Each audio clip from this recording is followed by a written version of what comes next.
Hello friends, स्वागत है आपके अपने यूट्यूब चैनल AK2 एजुकेशन में। तो आज हम लोग इंटरमीडिएट एग्जामिनेशन 2023 का जो एनुअल एग्जाम होने वाला है, जो कि 6/2/2022 को एग्जाम होने वाला है, उस एग्जाम का 2 कॉपी एकदम ओरिजिनल पेपर लेकर आ गया हूँ आप सभी के लिए। यह पेपर अगर आप देख लेते हैं तो आपके एग्जाम में 70 में 70 मार्क्स ला सकते हैं। तो इस वीडियो को थोड़ा सा भी स्किप मत करें, इसमें हम फुल एक्सप्लेन के साथ बताएंगे आपको कि किस तरह से कौन सा क्वेश्चन आएगा और किस तरह से एक्सप्लेन करना है, किस तरह से टिक करना है, मार्कशीट में किस तरह भरना है। तो 6/2/2022 के लिए आप लोग तैयार हो जाइए। जो आपके लिए कुछ इंटरेस्ट है पढ़ लीजिए। इस बार भी डबल क्वेश्चन आने वाला है, 70 ऑब्जेक्टिव रहेगा, जिसमें से 35 ही आपको टिक करना है। तो चलिए आज के वीडियो को स्टार्ट करते हैं बिना टाइम वेस्ट किए। चैनल पर पहली बार आए तो सब्सक्राइब कर ले और वीडियो को लाइक कर दीजिए। चलिए आज के वीडियो स्टार्ट करते हैं।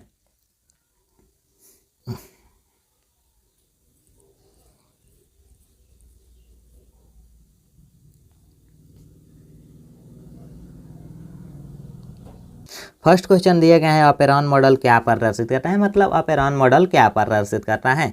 ऑप्शन ए में दिए गए हैं जीन कार्य, ऑप्शन बी में दिए गए हैं जीन नियमन, ऑप्शन सी में दिए गए हैं जीन अभिव्यक्ति, ऑप्शन डी में दिए गए हैं जीन संश्लेषण। तो ऑपेरॉन मॉडल जो होता है वह जीन नियमन कार्य करता है, जीन नियमन पर कार्य प्रदर्शित करता है। तो ऑप्शन नंबर बी इसका राइट आंसर होगा। चलिए अगला क्वेश्चन देखते हैं। अगला क्वेश्चन दिए गए हैं जो कि 2 नंबर क्वेश्चन है। निम्नलिखित में से कौन नर युग्मक से संयोजन कर भ्रूणकोष बनाता है। इनमें से कौन नर युग्मक से संयोजन करके भ्रूणकोष बनाता है। एंटीपोडॉक्स की सहायक कोशिका की द्वितीय केंद्रिका, और ऑप्शन डी में दिए गए हैं निस्तकांड। तो इसमें से जो नर युग्मक से संयोजन करके भ्रूणकोष बनाता है वह कौन सा है। तो नर युग्मक से संयोजन करके भ्रूणकोष बनाने वाला है वह द्वितीय केंद्रक। द्वितीय केंद्रक नर युग्मक से संयोजन करके भ्रूणकोष बनाता है। चलिए अगला क्वेश्चन देखते हैं। अगला क्वेश्चन दिया गया है कि काफ़ी इजी क्वेश्चन है, क्लास में हम लोग सभी क्वेश्चन कर चुके हैं इसमें से। चलिए अगला क्वेश्चन दिए गए हैं, जीवाश्म सामान्यतः पाए जाते हैं। जीवाश्म सामान्यतः पाए जाते हैं तो कहाँ पाए जाते हैं। तो जीवाश्म सामान्यतः जो पाया जाता है वह पाया जाता है तलछटी की चट्टान में। तलछटी चट्टान में जीवाश्म पाया जाता है। जीवाश्म कहाँ पाया जाता है, तो तलछटी चट्टान में पाया जाता है। चलिए अगला क्वेश्चन देखते हैं। अगला क्वेश्चन दिया गया है कि ओकाजाकी टुकड़े किस दौरान बनते हैं। ओकाजाकी टुकड़े यह किस दौरान बनते हैं। तो ओकाजाकी जो टुकड़ा होता है वह किस दौरान बनता है। ऑप्शन ए में दिए गए हैं DNA के संतत द्विगुणन के समय, ऑप्शन बी में दिए गए हैं DNA के पश्चगामी सूत्र में, ऑप्शन सी में दिए गए हैं DNA के असंतत द्विगुणन के समय, और ऑप्शन डी में दिए गए हैं बी और सी दोनों। तो इसमें से जो दोनों हो जाएगा, बी और सी दोनों हो जाएगा, पश्चगामी सूत्र में और असंतत द्विगुणन के समय में बनता है। तो इसका बी और सी दोनों हो जाएगा, जो कि ऑप्शन नंबर डी में दिए गए हैं, इसका राइट आंसर हो जाएगा। चलिए अगला क्वेश्चन देखते हैं। अगला क्वेश्चन दिया गया है कि मनुष्य के एंटीबॉडीज बने होते हैं। मनुष्य के एंटीबॉडीज बने होते हैं। तो मनुष्य के एंटीबॉडी जो बने होते हैं जो होते हैं किसके होते हैं, तो ग्लाइकोप्रोटीन की। ऑप्शन बी में एस्टेरॉयड, और ऑप्शन सी में लाइपोप्रोटीन, और ऑप्शन डी में बी और सी दोनों दिए गए हैं। तो मनुष्य के जो एंटीबॉडीज बने होते हैं वह एस्टेरॉयड एवं लाइपोप्रोटीन दोनों के बने होते हैं। तो ये ऑप्शन नंबर डी में दिए गए हैं बी और सी। तो बी और सी दोनों इसका राइट आंसर हो जाएगा। तो ऑप्शन नंबर डी इसमें हम टिक कर सकते हैं, इसका राइट आंसर हो जाएगा। चलिए अगला क्वेश्चन देखते हैं। अगला क्वेश्चन दिया गया है कि इनमें से कौन सा जलीय पौधा नहीं है। जलीय पौधा कौन सा नहीं है। तो जलीय पौधा कौन सा नहीं है, आकाशिया कि ट्रापा कि हाइड्रीला कि निलंबो। तो जलीय पौधा नहीं है हमें बताना है। जलीय पौधा तो ये भी होता है, ये भी होता है और ये भी नहीं है। तो आकाशीय जलीय पौधा नहीं है, यह जलीय पौधा नहीं है। कौन नहीं है, तो आकाशीय नहीं है। ऑप्शन नंबर ए इसका राइट आंसर होगा। चलिए अगला क्वेश्चन देखते हैं। अगला क्वेश्चन दिया गया है कि टर्नर सिंड्रोम में गुणसूत्रों की संख्या कितनी होती है। टर्नर सिंड्रोम में गुणसूत्रों की संख्या कितनी होती है, 44 होते हैं, 45 की, 46 की, 47। तो टर्नर सिंड्रोम में हमें पूछ रहा है, क्वेश्चन ध्यान से सुनिए। टर्नर सिंड्रोम में गुणसूत्रों की संख्या कितनी होती है। तो टर्नर सिंड्रोम में गुणसूत्रों की संख्या जो होती है वह 45 होती है, 45 होती है। चलिए अगला क्वेश्चन देखते हैं। अगला क्वेश्चन दिए गए हैं कि अफीम प्राप्त होता है। अफीम कहाँ से प्राप्त होता है।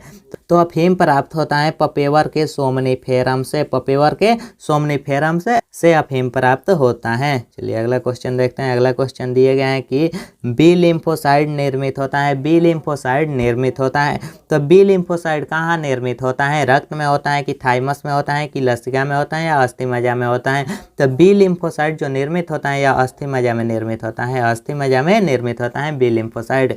चलिए अगला क्वेश्चन देखते हैं। अगला क्वेश्चन दिया गया है कि मनुष्य में, अगला क्वेश्चन दिया गया है मनुष्य में प्लाज्मोडियम के संक्रमण अवस्था कौन सी है। मनुष्य में प्लाज्मोडियम के संक्रमण अवस्था कौन सी हैं? तो मनुष्य में प्लाज्मोडियम का संक्रमण अवस्था जो होता है वह एस्पेरोजोइट होता है, एस्पेरोजोइट होता है। मनुष्य में संक्रमण अवस्था जो होता है एस्पेरोजोइट होता है। चलिए अगला क्वेश्चन देखते हैं। अगला क्वेश्चन दिया गया है कि टीआई प्लाज्मिड निम्नांकित में किससे प्राप्त होता है? टीआई प्लाज्मिड जो होता है वह किससे प्राप्त होता है? तो एग्रोबैक्टीरियम ट्यूमिफेसिएंसिस से प्राप्त होता है, एग्रोबैक्टीरियम ट्यूमिफेसिएंसिस से प्राप्त होता है। ऑप्शन नंबर ए इसका राइट आंसर हो जाएगा। चलिए अगला क्वेश्चन देखते हैं। अगला क्वेश्चन दिया गया है कि क्राइजीन किस फसल को बाल कृमि से बचाता है? क्राइजीन किस फसल को बाल कृमि से बचाता है? तो क्राइजीन किस फसल को बाल कृमि से बचाता है? ऑप्शन ए में गेहूं, ऑप्शन बी में चाय, ऑप्शन सी मकई और ऑप्शन डी कपास दिया गया है। तो क्राइजीन जो होता है, क्राइजीन वह कपास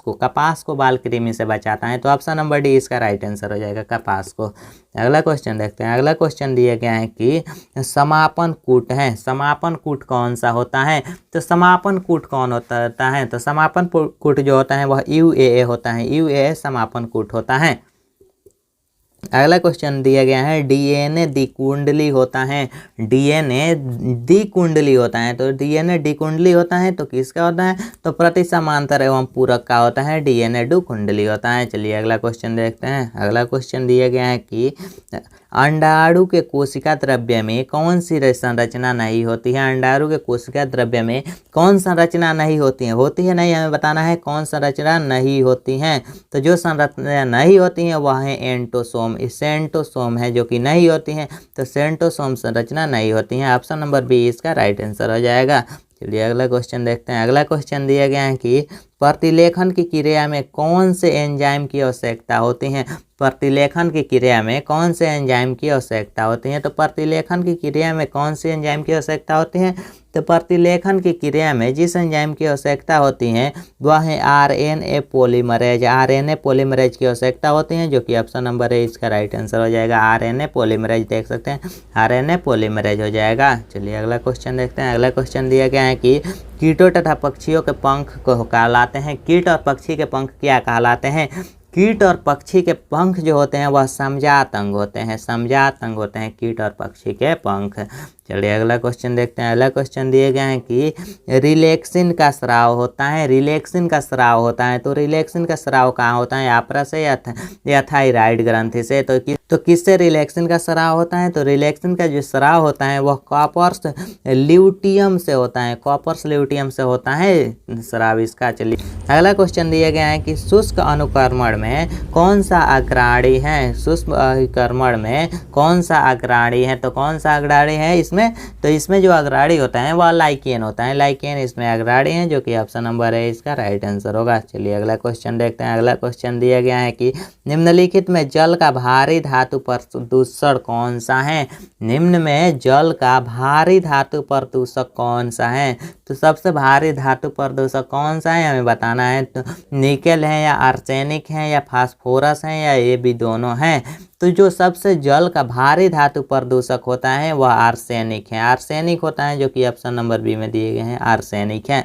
चलिए अगला क्वेश्चन देखते हैं। अगला क्वेश्चन दिया गया है कि अंडोत्सर्ग होता है, अंडोत्सर्ग कहाँ होता है?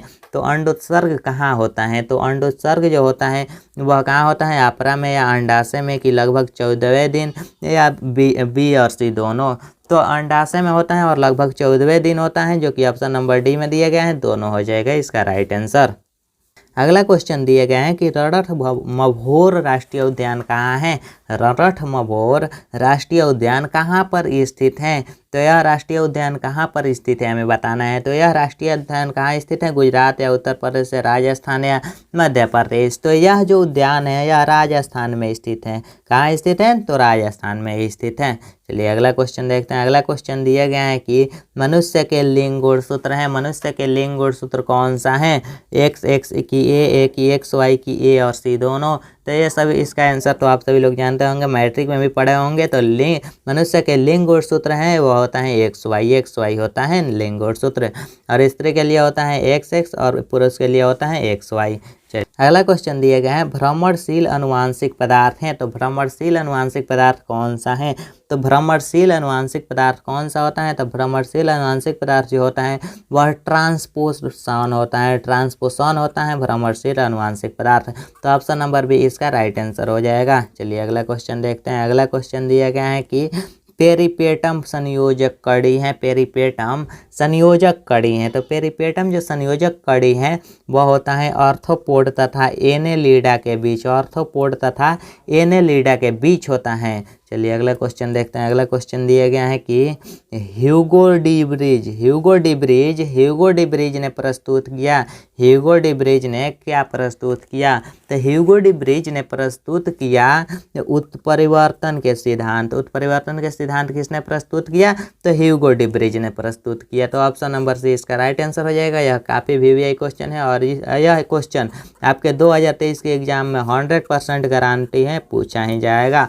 चलिए अगला क्वेश्चन देखते हैं। अगला क्वेश्चन दिया गया है कि ट्रांसजेनिक हीरोडिन निम्नलिखित में किससे प्राप्त होता है? ट्रांसजेनिक हीरोडिन निम्नलिखित में किससे प्राप्त होता है? तो ट्रांसजेनिक हीरोडिन जो होता है वह प्राप्त करने के लिए हमें ब्रासिका नेप्सम से प्राप्त होता है, ब्रासिका नेपस से प्राप्त होता है। तो ऑप्शन नंबर बी इसका राइट आंसर हो जाएगा।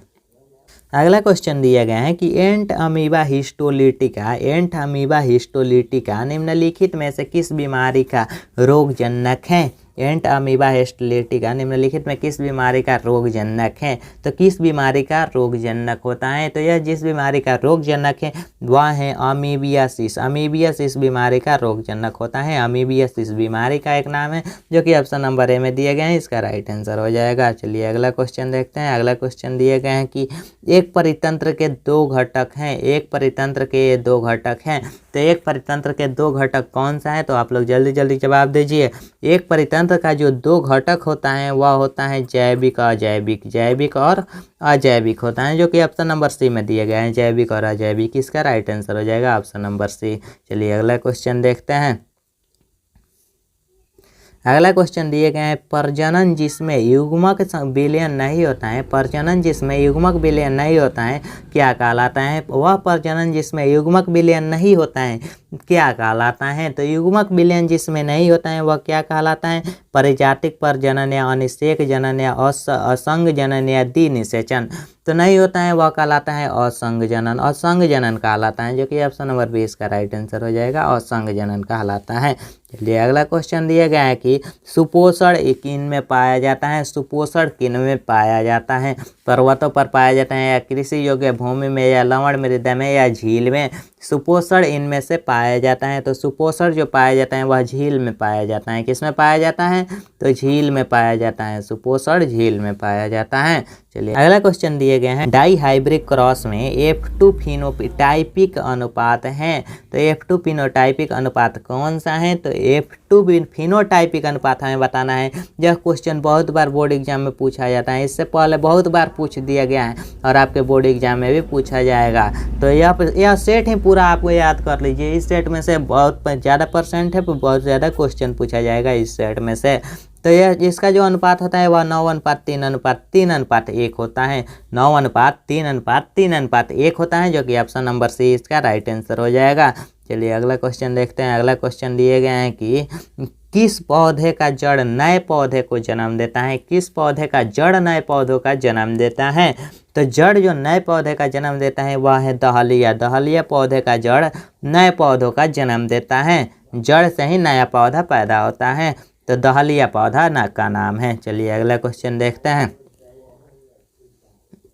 अगला क्वेश्चन दिया गया है कि अंतःकवक मूल का निम्न में कौन सा उदाहरण है? अंतःकवक मूल का निम्न में कौन सा उदाहरण है? तो अंतःकवक मूल का कौन सा उदाहरण है? तो ग्लोमस हो जाएगा, ग्लोमस हो जाएगा इसका राइट आंसर, ग्लोमस है, जो कि ऑप्शन नंबर है इसका राइट आंसर हो जाएगा। चलिए अगला क्वेश्चन देखते हैं। अगला क्वेश्चन दिए गए हैं कि अम्लीय वर्षा क्या कारण है? अम्लीय वर्षा का क्या कारण है? तो अम्लीय वर्षा का क्या कारण है हमें बताना है। तो अम्लीय वर्षा का सिंपल सा कारण है वायु प्रदूषण के कारण अम्लीय वर्षा होता है। तो अम्लीय वर्षा का कारण क्या है? तो वायु प्रदूषण। अगर आप 10th और 12th के कंप्लीट कोर्स की तैयारी करना चाहते हैं तो हमारे इस इस नंबर पर कांटेक्ट कर सकते हैं 8969831773। इस नंबर पर आप व्हाट्सअप कर सकते हैं कभी भी। और कॉल करने का टाइम है 7 से 9 के बीच में, AM और PM दोनों टाइम में कॉल कर सकते हैं 7 से 9 के बीच में।